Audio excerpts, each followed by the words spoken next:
একটা মা তার সন্তানের জন্য কত কষ্ট করেছে। যারা পিতা হয়েছেন, যারা বাবা হয়েছেন, তারা কিছুটা টের পেয়েছেন। আপনার স্ত্রী যখন আপনার সন্তানকে তার গর্ভে রেখেছিল, আচ্ছা বলেন তো, আপনি দেখেছিলেন কি কষ্টই না পেয়েছিল আপনার স্ত্রী।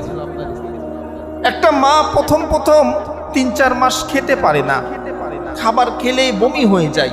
আর বমি হওয়াটা কি কম কষ্টের কথা? মনে হয় যে নাড়ি বুড়ি সব বের হয়ে চলে আসবে, গন্ধ সহ্য করতে পারে না। এই বাচ্চাটা যখন 4 মাস, 5 মাস, 6 মাসের হয়, যখন বড় হয়, মার শরীরটা তখন ভারী হয়ে যায়।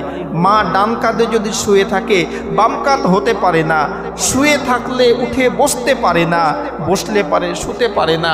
কত রাত চলে যায় ওই মার, ঘুম চোখে আসে না, খাবে খেতে পারে না। কষ্টের পরে কষ্ট করে একটা সন্তানের এই দুনিয়াতে মুখ দেখায়, একটা সন্তানকে প্রসব করে একটা মা। কত কষ্টই যে আল্লাহ করে।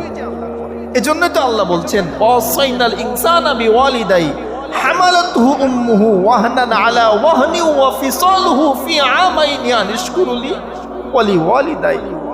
ও আমার গোলামেরা, ও আমার বান্দারা, তোমরা আমি আল্লাহর শুকরিয়ার পাশাপাশি তোমার মায়ের শুকরিয়া আদায় করো। তোমার মা কষ্টের পরে কষ্ট করে তোমাকে দুনিয়ার মুখ দেখিয়েছে। এক এক সময়ের কষ্ট এক এক রকম ছিল।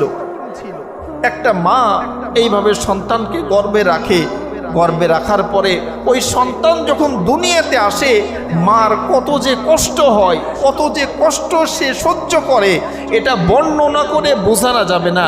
ভুক্তভোগী মাই শুধু জানে। আজকে তথ্য প্রযুক্তির এই যুগে আধুনিক বিজ্ঞান আমাদেরকে বলছে যে একটা মানুষ সাধারণত 45 ইউনিট পেন সহ্য করতে পারে। সে যদি এর চেয়ে বেশি পেন তাকে দেওয়া হয়, ব্যথা দেওয়া হয়, তা সে মৃত্যুবরণ করবে। কিন্তু বিজ্ঞান আজকে বলছে একটা মা যখন একটা সন্তানকে দুনিয়ার মুখ দেখায়, 57 ইউনিট পেন তাকে সহ্য করতে হয়।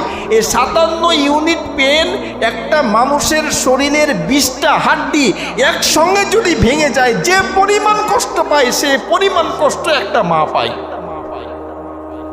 আপনার শরীরের 20টা হাড্ডি একসঙ্গে যদি ভেঙে যায়, যে পরিমাণ কষ্ট আপনি পাবেন, একটা মা একটা সন্তানকে দুনিয়ার মুখ দেখাতে যে এই পরিমাণ কষ্ট তাকে করতে হয়।